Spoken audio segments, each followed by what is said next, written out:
It has been almost 70 years since the Holocaust. To survivors, the horrors remain real and ever present. For most of us, though, 70 years makes the Holocaust seem part of ancient history. Time to time we confront the questions of what happened, how did it happen, how could it happen again? There is one day in the year when we make a special effort to remember. On this one day we remember those who suffered and those who were martyred. We also remember those who survived, and especially those precious few who are still with us as living testimony to the unimaginable sufferings that so many are eager to discredit and deny altogether. Both my parents were Holocaust survivors, both from the same little Hungarian village called Cigand.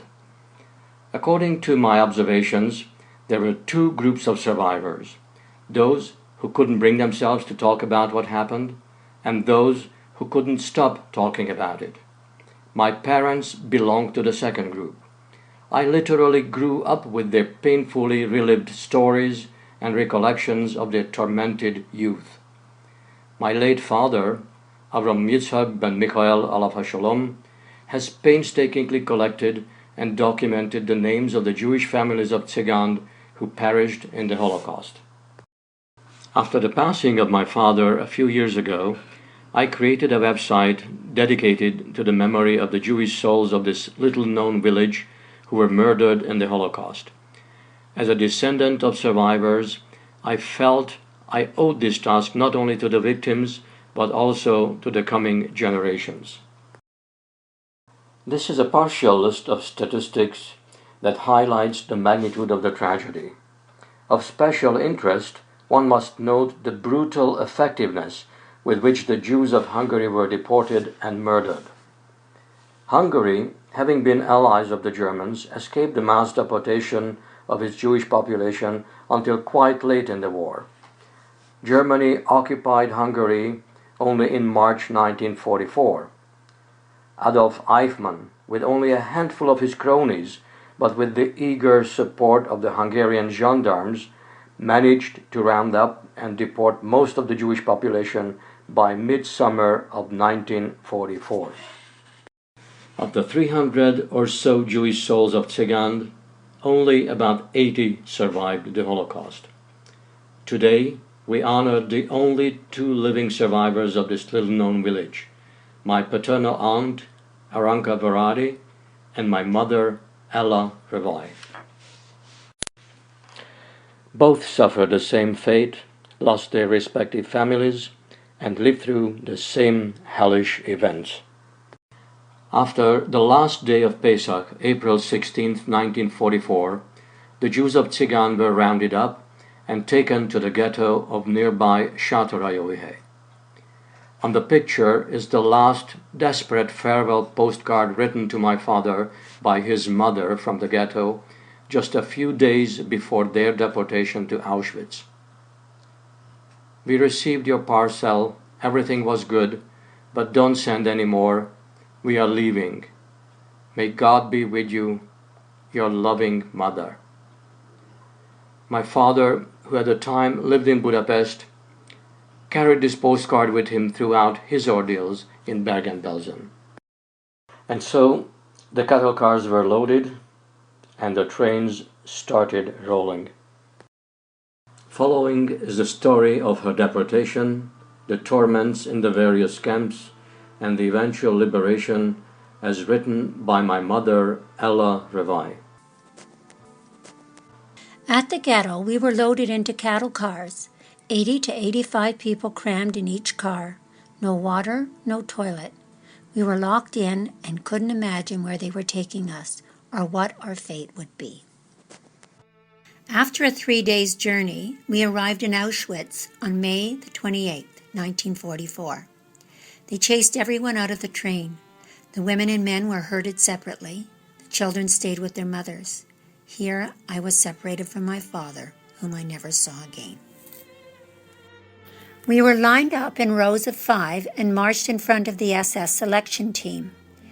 Here our fate was decided: life or death. Anyone who was directed to the right by Dr. Mengele stayed alive for the time being. Anyone sent to the left were condemned to die in the gas chambers. The latter we only learned a bit later on. The young ones, among whom I found myself, were taken to the sanitation facilities. They shaved our heads and our bodies. We couldn't even recognize each other. Everyone received a single piece of shabby dress, without regards to size or fit. Later, we exchanged them amongst each other so we could wear them. The insane-looking crowd was ready to march. After all this, they herded us toward the loggers. My crowd ended up in Logger C. I found myself in barrack number 19. There were 32,000 people in the logger and 1,000 people in a barrack. There were bunk beds. On every level, there were 12 people. We were crowded like herrings in a can. If one needed to turn, the entire row had to sit up and turn together. In the mornings, when they woke us, it was still dark outside. We had to line up in rows of 5 at the side of the barracks and stand there for hours, twice each day. The name of this lineup was called Zélapel, roll call. During these roll calls, many fainted, but we were not allowed to help them, lest we would be beaten by the Ausserans, female supervisors. When the Zélapel roll call was over, they took us to the latrines. From here, back to the bunk beds. They brought us some soup, 1 portion for 6 people in an aluminum bowl. We took sips by taking turns one by one. The daily bread portions were handed out during the roll calls. Occasionally, they gave us a spoonful of marmalade or some cottage cheese. The latter they slapped directly into our palms. We had no cutlery. Time to time, so that we wouldn't be bored, there came the selections. When there were not enough cattle cars arriving, they picked people from Logger C. The crematoria had to operate continuously.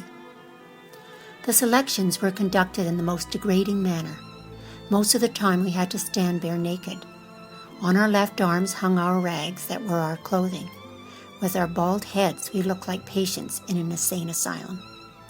They turned us back to front to check us out and decided who stayed and who would be taken away. Most of the time it was Mengele with his entourage who came to make the selections. Anyone not found to be strong enough, or who even had a minor skin blemish, was taken away. It was during such selections that we noticed that a friend here or an acquaintance there was no longer amongst us.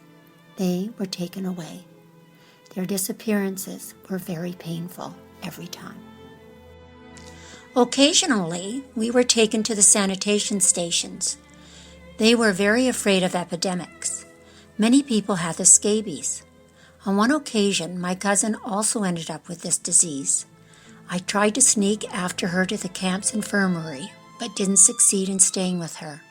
When a supervisor checked me out and saw that I didn't have the red spots, she beat me and threw me out. My life in Logger C lasted for 3 months. I'm unable to write down all the daily tortures we had to endure. I don't have the strength, nor can I bear the mental anguish. Every moment of these terrible experiences live in my mind and in my heart. After 3 months, I too was selected. There came a man in a white gown who inspected our hands. He needed 200 women. I was selected into this group. We heard that they would be taking us to work. This is where I lost contact with my friends from my village. All that day we stayed outside the gates of the logger until the evening. We thought to ourselves that the trucks would be coming to take us to the gas chambers. Miraculously, they walked us to another logger. This was Logger B. It was even worse than Logger C. There were only empty barracks, no bunk beds, no toilet, no water, no kitchen. In this logger there were no selections, only the Zélapel twice every day. They were just counting and counting us, as if we were that important. For breakfast they brought us some gooey whitish puree, sometimes tea. We were very happy with the latter, as we could at least wash our eyes with it. Otherwise there was no opportunity to wash up. The food was brought to us in containers from another logger. By the time it reached us, half of it spilled to the ground. We used buckets for our needs and then emptied them in trenches. As I mentioned, the barracks were totally empty. In a corner there were piled up rags and blankets. After say lapel, we ran in and grabbed whatever we could. We threw them on the floors and lay down on them. If we couldn't grab one, we just lay on the bare floors. In the neighboring logger was the camp's infirmary. Every night, trucks came by to pick up the dead and half-dead. We were forbidden to go out from our barracks or even look at these happenings. Despite the restrictions, everybody knew what was happening. On one such occasion, we were ordered outside. As we learned, a young girl jumped off the truck and escaped to our barrack. As they counted us, they discovered that there was an extra person. They counted and recounted us. Finally, one of the SS soldiers told us that if the extra person didn't step forward, he would start shooting every fifth person. After several nail-biting minutes, the young girl stepped forward. They took her away immediately. Our days passed with such and similar excitements. We were starving, cold, rain-soaked, and thirsty. There were always a few optimists who encouraged us by saying that it would all end and we would be freed soon. We hardly believed that they would be taking us to work, as we were told earlier at Lager C. Finally, one night in October, they came for us. They shouted for the 200 women who were selected from Lager C. We were very afraid to move. 3 months had passed here, and we couldn't really believe that we would be taken away for work. They counted the 200 and took us from the logger to be cleaned up. We received clothing, coats, shoes, and even some food. They loaded us into cattle cars and left Auschwitz during the night. We had lived for 6 months at that murderous place. After 3 or 4 days of train ride, we arrived in Horneburg. Horneburg is about 25 kilometers from Hamburg. From the train station, they walked us across the city. We found ourselves in a forest. There were 2 newly built barracks waiting for us. The third barrack was built for the supervisors.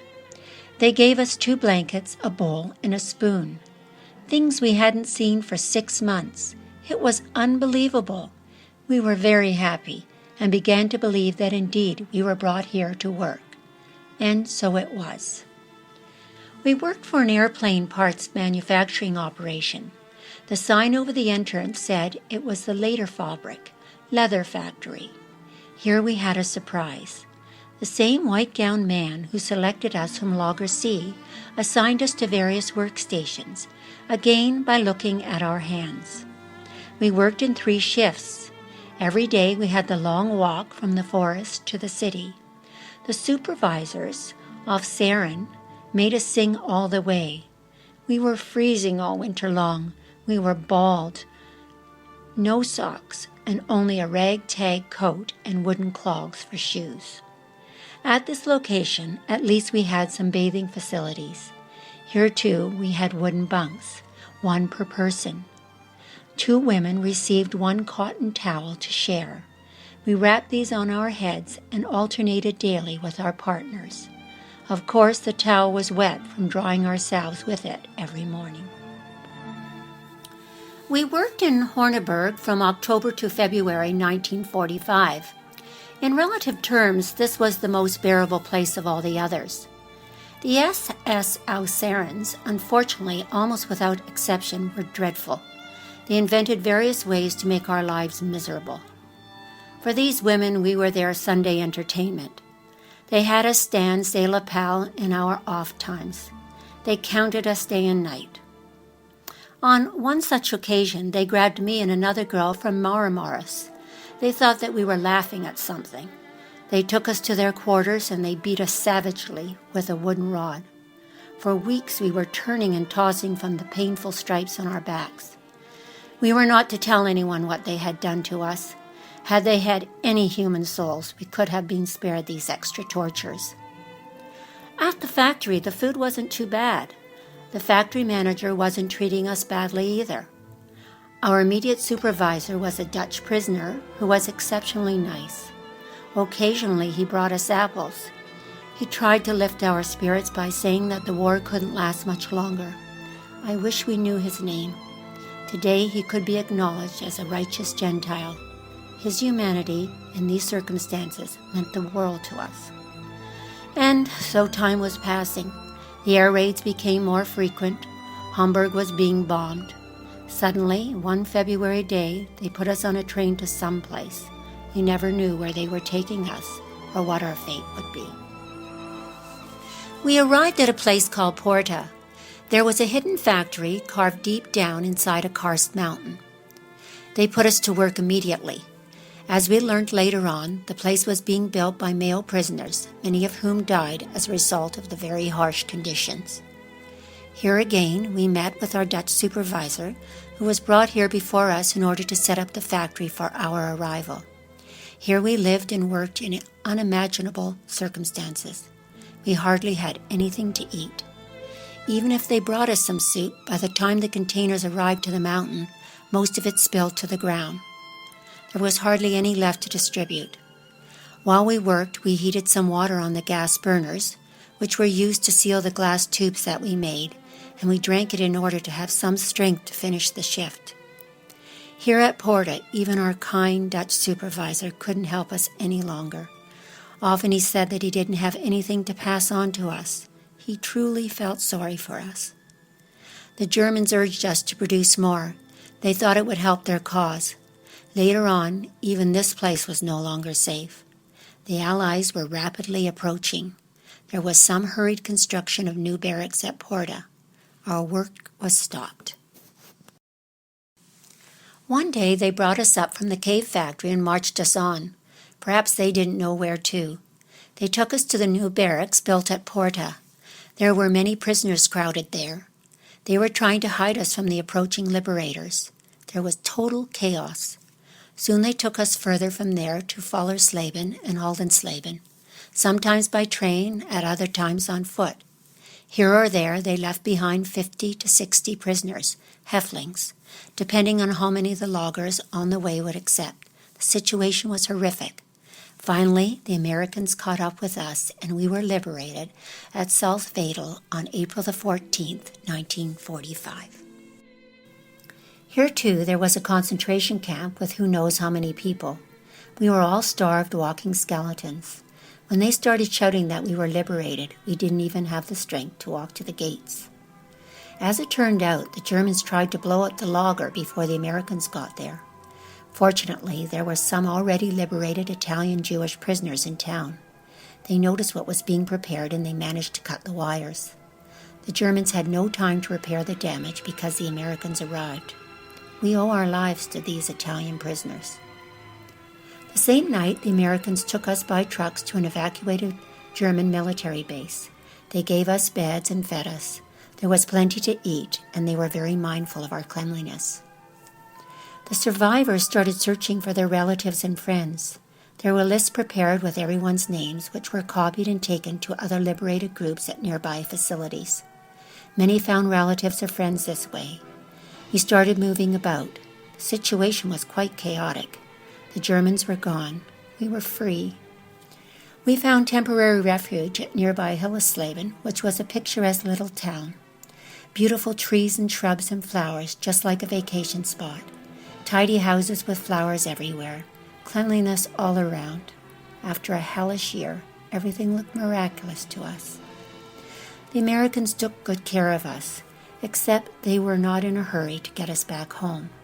We in turn wanted to return eagerly, hoping to find surviving family members. I'm not going to detail our return trip to Hungary. It was quite complicated. The rail lines were damaged. Train traffic was sporadic. There were many stops and long periods of waiting along the way. Arriving back home had only offered more pain and sorrow. Only a handful of the younger folks survived and returned to our village. My entire family perished. Only an uncle returned from a Russian prisoner camp. And this too has passed. We started our lives anew, literally from nothing. I'm 88 years old now. I know I'm missing lots of details. Many a thing I don't even remember anymore. Regrettably, when I was younger, I didn't make the time to write everything down. And so, two indomitable souls have triumphed. If any consolation or compensation is possible for their sufferings, it is the joy of seeing their lives continue through the next generations. Our duty and promise is never to forget.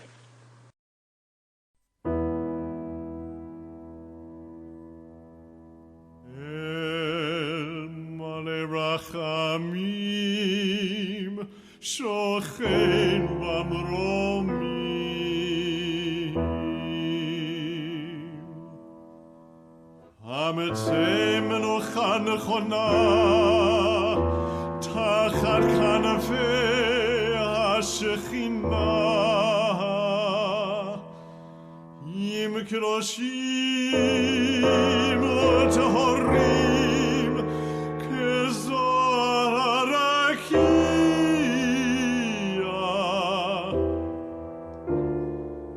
אז